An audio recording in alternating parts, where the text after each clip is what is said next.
Ugly might be subjective, but when the majority of users agreed that the car designers had some questionable judgment, you know something is really wrong.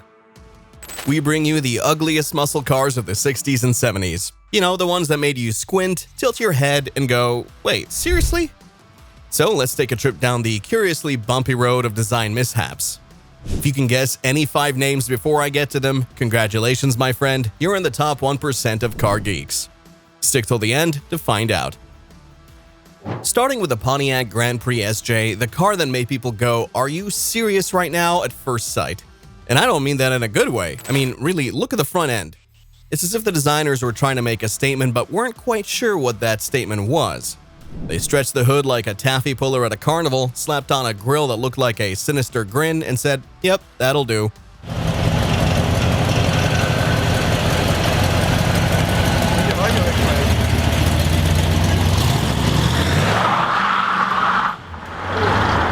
But let's be fair, this was the muscle car era. Everything was about power and presence. The Grand Prix had power all right, but it also had the visual appeal of a brick with a nose job. The long hood was great for hiding that big V8 engine, but it also made the car look like it was preparing to joust.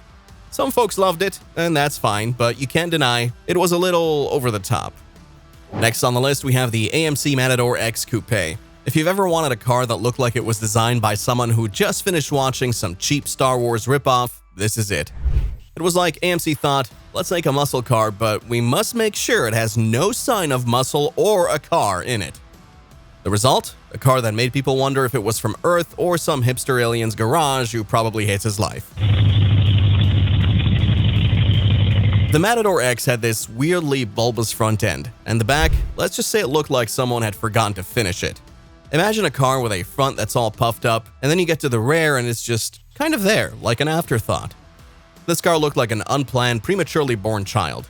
The coupe version tried to be sporty, but ended up looking more like a chubby hot rod. Props to AMC for trying something different, but different doesn't always mean better. We're just getting started, folks. The Matador X might look like a space experiment gone wrong, but the next car, oh, it takes confusion to a whole new level. Who thought you could take a muscle car legend and make it polite? Stay tuned. Let's talk about the Cuda. Now, normally the Plymouth Barracuda is a car that commands respect, but the Grand Coupe version, it was like the awkward cousin at the family reunion.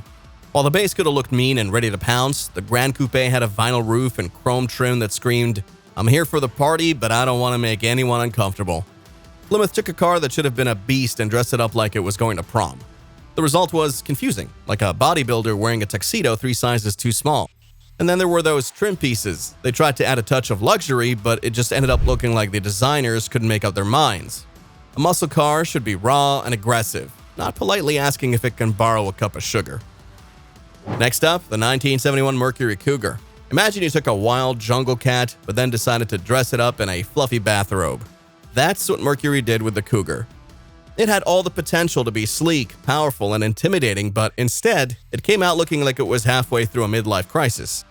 The grille, in particular, was a bit of a disaster. It stretched out, yawning wide like it was about to take a nap.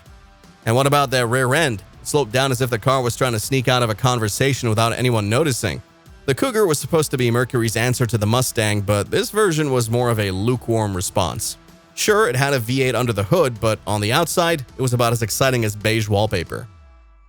Moving up to a totally unexpected name, Ford. They had such a good thing going with the original Mustang, so what happened here?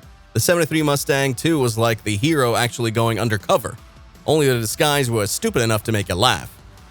The second generation Mustang was much smaller, weaker, and less attractive. It was the economical muscle car. I suppose it's the same as having a rock band and then telling them to record melodic versions of their most famous songs, simply inadequate. Several compromises were incorporated into the design of the Mustang 2, and it was clear. It was more like there was a miniature sports car and some quack decided to try shrinking it down even further by using the old photocopier trick. Press the reduce to 50% size button and watch the chaos that results. It had a completely wrong scale and proportions and simply seemed pathetic and knew that it would never be as good as previous models. The Mustang was meant to be this fast, aggressive, and cool car. This is more like the dorky kid brother trying to flex his muscles. Alright, the Mustang 2 was a bit of a letdown, but surely Chevy wouldn't make the same mistake, right? Well, the Monza might just have you scratching your head or rolling your eyes. Stick around to see what went wrong. Now the Chevy Monza. This car was trying desperately to be a Corvette, but what you got was a Corvette that had been left out in the sun to bake all day. Chevy said, hey, let's take a little car and give it some muscle. But what they created was a more confused-looking automobile, as if it decided in the middle of its transformation to put on its sweatpants and go back to the cheeseburger diet for the day. Don't get me wrong here, cheeseburgers ain't bad unless you probably eat 5 at a time. The Monza had these big, wide fenders that looked cool in theory, but then you got to the rear end and, oh boy. It was almost like they started designing the car from the front, got halfway through, and then someone in the design room said, good enough. Come on, man, a 3-year-old with a half-eaten crayon could do better than that. If Monza was a person, it would be that guy at the gym who skips leg day. It just didn't look balanced, and the design choices were all over the place. Before we move on, here's a little twist that will blow your mind. Some of these so-called ugly muscle cars are making a comeback. Yeah, you heard that right. Collectors are now hunting down the very models that were once ridiculed. And prices are skyrocketing. Remember that awkward Grand Prix SJ? Well, turns out nostalgia has a funny way of turning ugly into unique, and some of these cars are now selling for way more than they ever did brand new. It's almost like they've gone full circle, from what were they thinking to how much did you say it was worth? And then there's the 77 Dodge Charger SE. What can I say about this one? It was a Charger in name, but in spirit, it was more of a large beige appliance. Gone were the sharp lines and aggressive stance of the original Chargers. This one looked like it had been softened up by years of being told to take it easy. The Charger SE's design was like a sad song, slow, meandering, and lacking in energy. The once imposing grille had been shrunk down, and the whole car seemed to sag under the weight of its own mediocrity. And who thought a vinyl roof was a good idea on a car that was supposed to scream power? It was like putting a toupee on a tiger. It doesn't fool anyone, and it just makes you a little sad to see it. From muscle car champ to mundane cruiser, the Charger SE might have been a misfire, but wait until you see Ford's next attempt. Picture a sports car that could barely outrun a shopping cart. Curious? We thought so. Okay, last one, the Ford Fairmont Fura. Now, I'm not saying this was the ugliest car ever made, but okay, maybe I am. Ford saw this as the new ground where all performance cars were going to start from, and with this in mind, kickstarted it with the Fairmont Fura. This thing looked like someone tried to build a spaceship out of cardboard boxes. It had those uncanny, unnatural sharp corners like it prepared to push off the ground at all times. This end was so sharp, it was so slope-like, but the other part of the body was so block-like and boring. It was hyped as being sporty, yet it's about as sporty as a potato.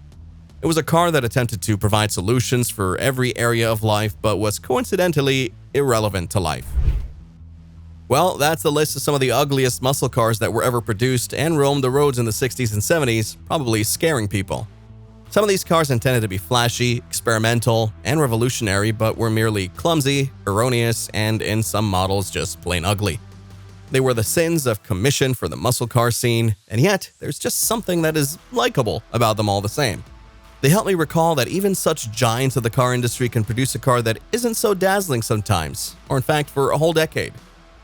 But hey, beauty is in the eye of the beholder, and all that bantering is worth nothing when a man is too infatuated to form a rational thought. Perhaps one of these cars was the car of your teenage fantasy, or perhaps you reckon that we were a tad unfair. If so, just drop a comment in the comment section below. I'd like to know your thoughts, your memories, and by all means, your preferred ugly duckling of the muscle car list as posted here. Until next time, drive safe, and we'll see you in the next video.